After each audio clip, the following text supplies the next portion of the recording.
you're heavy on the independent scene. But for people that may be unfamiliar, man, tell them what's going on. I'm a true independent artist, and when I say that, I mean like anything I do, the finances personally comes out of my bank account. Right.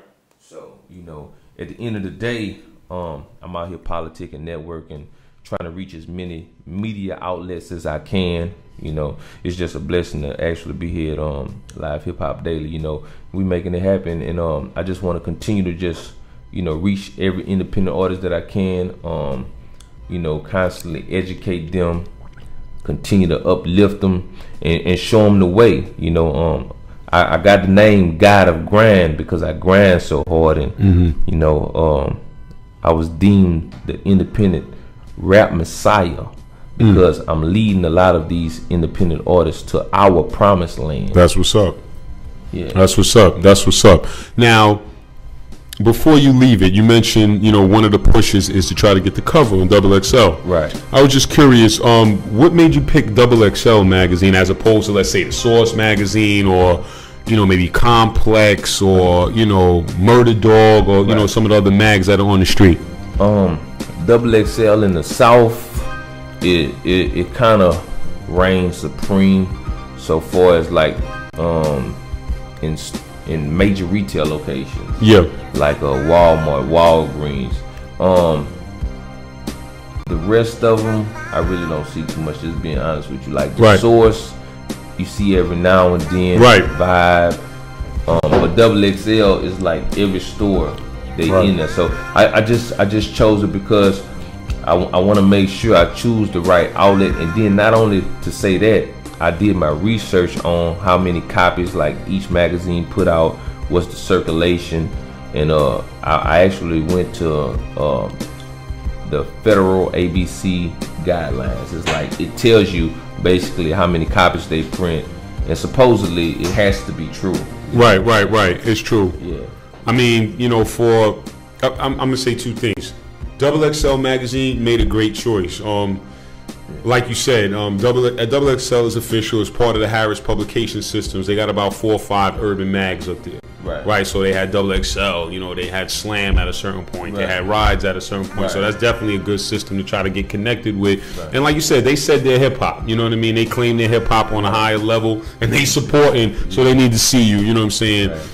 On that note. So I was just wondering, have you reached out to XXL yet? Have you gotten any response from them?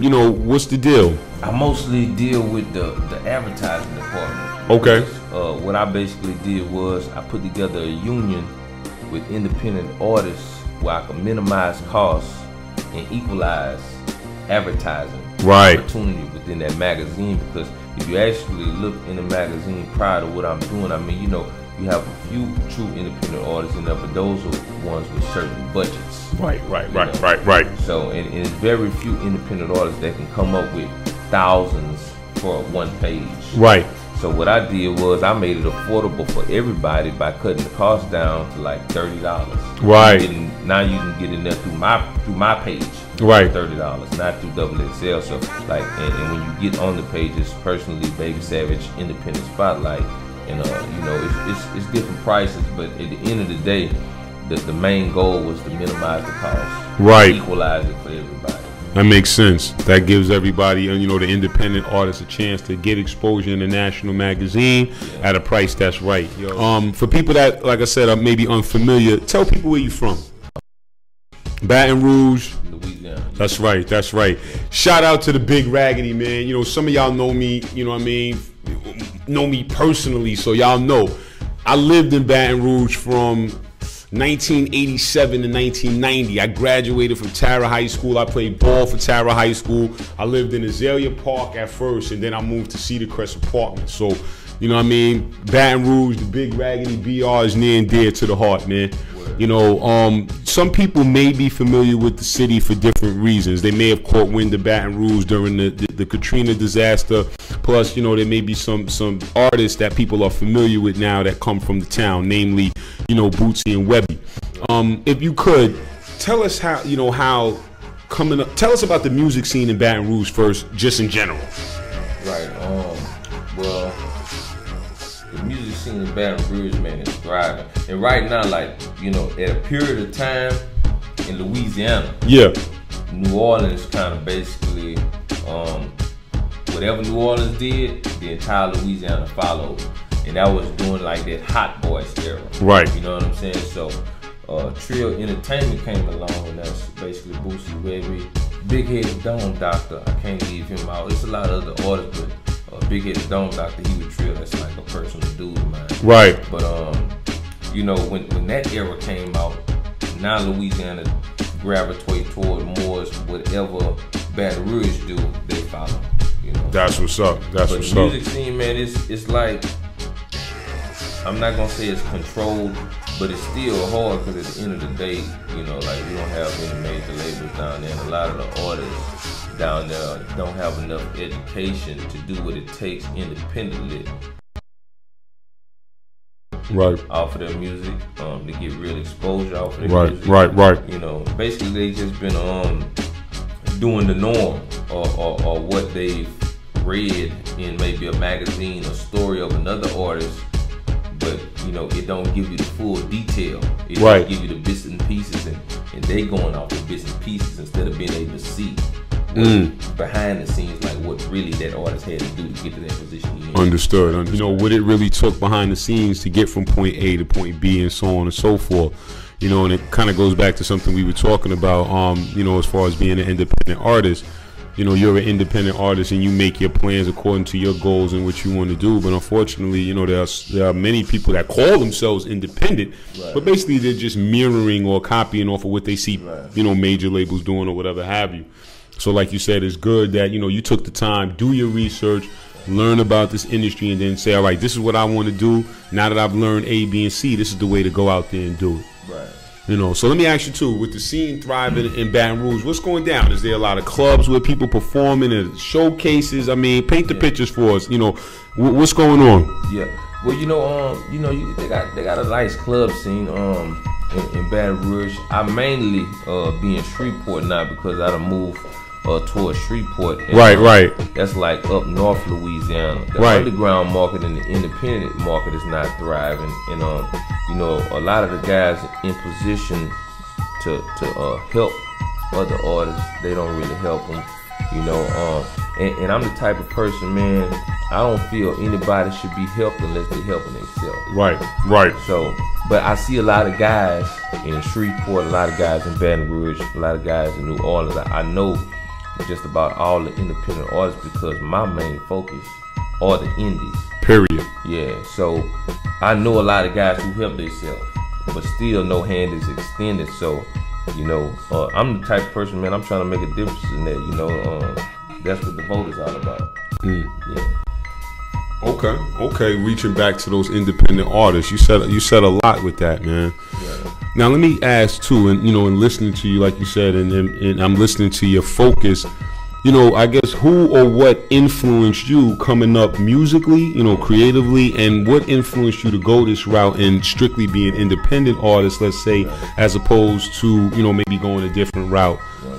You know, maybe shopping a deal or, you know, trying to get inside of a crew or whatever that has a major situation with a major deal or something like that.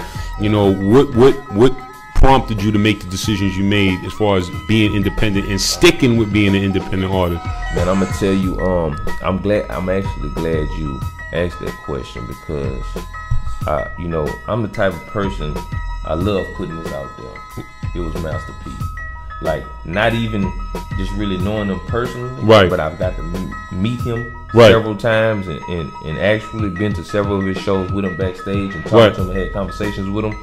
But without him mentoring me personally, he's mentored me through his videos of talking about being independent and like a lot of the things you should do to be independent. So like, that's the #1 influence that made me go the route that I went, just watching him and listening to him and actually understanding what he was talking about. Like saying to myself, well, I got to take it to the next level. It's more to this from what he's saying. Now I'm going to do more on my part, you know. That's what's up. And you said you run across them at various times where you actually got to sit down and talk to him at shows and so on and so forth.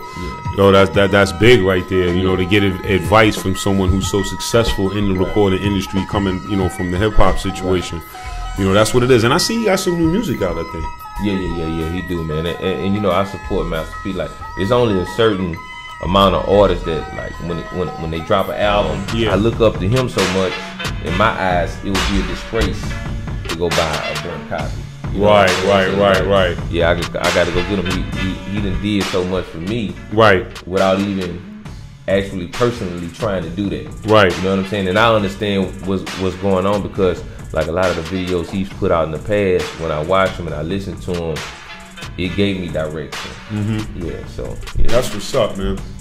All right, so yo, we're gonna jump into a break real quick, and jump into a video. What video we got lined up? We got Baby+SAVAGE,